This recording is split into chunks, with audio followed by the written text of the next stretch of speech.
pretty elating experience. It was, I mean, it's just an indescribable feeling. Mathematics requires more practice, so I practiced a lot of problems in math. I used to spare around 1.5 hours in a day for recreational activities. Recreational activities could be anything that bring me comfort. That could be making a sketch or going for a walk in the evening. She's been here with me, like working from home, and she has been very emotionally supportive as well.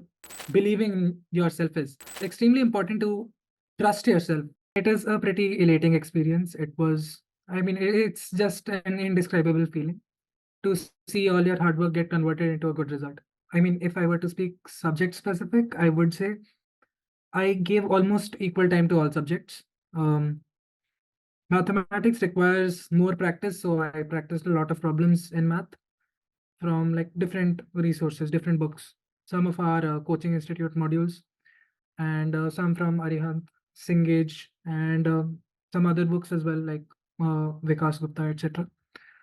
For physics, I think JEE means for JEE means purpose, HC Verma is sufficient. Apart from that, also I went through NCRT of physics to see the contents and the different types of illustrations and examples which were given in it, also to strengthen my theory. For chemistry, NCRT is a must. JEE means like directly picks up statements from NCRT and asks them as questions.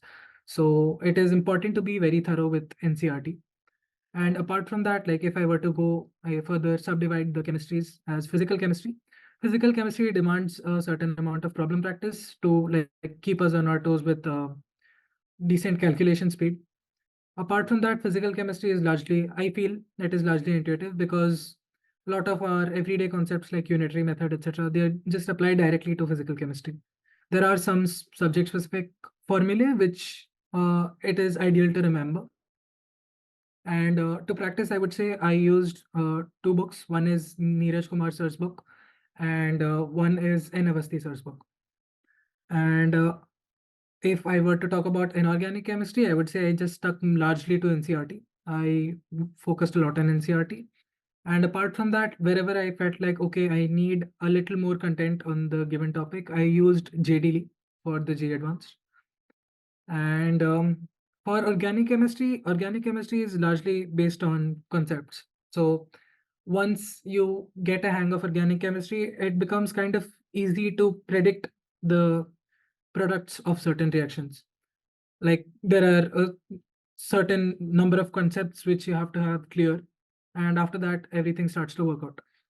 So I would say I also used NCRT. NCRT is a must for all the three chemistries. And apart from that, if I were to like, if I needed more reference or material, I would say I referred Peter Sykes. Yeah. I used to spare around 1.5 hours in a day for recreational activities. Recreational activities could be anything that bring me comfort. That could be making a sketch or going for a walk in the evening or playing badminton with my friends or recollecting with school friends or listening to music, anything basically which helps me de-stress. And if I still feel at like I'm not fully comfortable or I'm feeling uneasy or I'm stressed, I would talk to my parents, my mother, father, and uncle, and they would help me get through. It was my mother. My mother has been extremely supportive throughout this process. And like she's been here with me, like working from home, and she observes me a lot.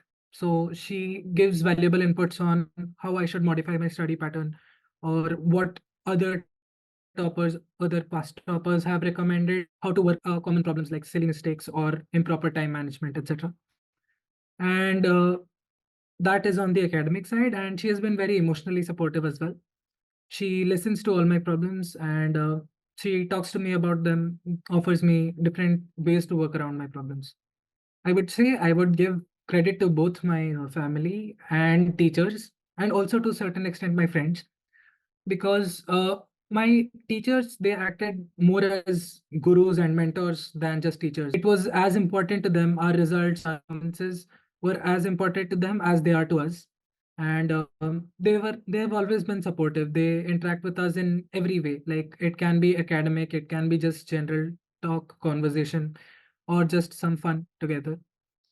And apart from that, friends certainly have been helpful, because once you are in a competitive circle, good peer group, positive interaction, they really just drive you to perform better, because obviously everybody is just progressing further and further towards the goal. So seeing them, watching them perform better, it also kind of motivates you, pushes you to perform better, to be at parallel or to surpass them. And parents, undoubtedly, they have been there with me through this whole journey. My mother, father, and uncle. This whole preparation has taught me how important uh, believing in yourself is, because a lot of times, a lot of performances are actually killed by panic and lack of confidence. So it is extremely important to trust yourself, because we often end up undermining ourselves and undermining what we can achieve.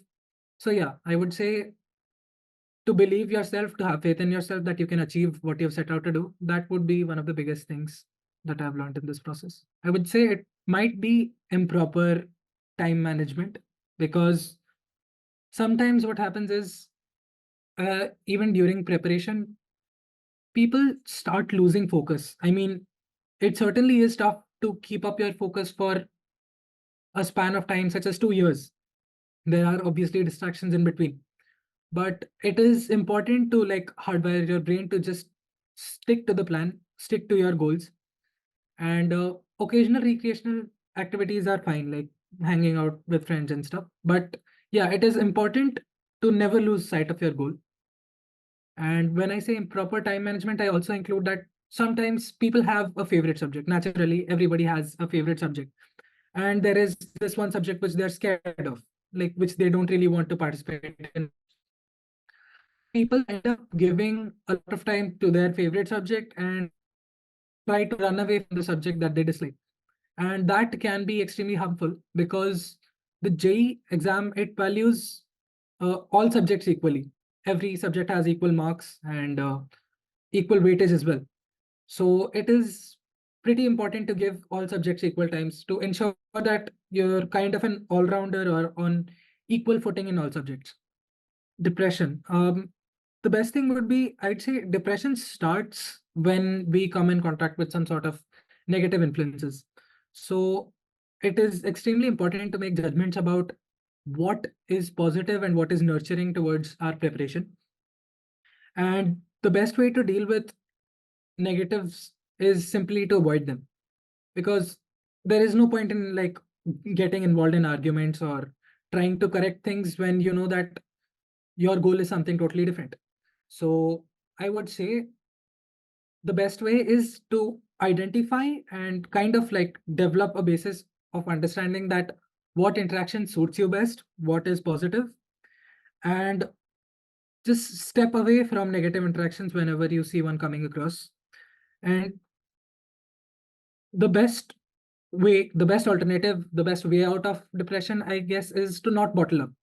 Many times people just bottle up their feelings, but that isn't a very positive way to deal with it. So I would say to have someone who you can communicate with openly, freely, someone you trust with your feelings, your secrets, etc. That would be amazing.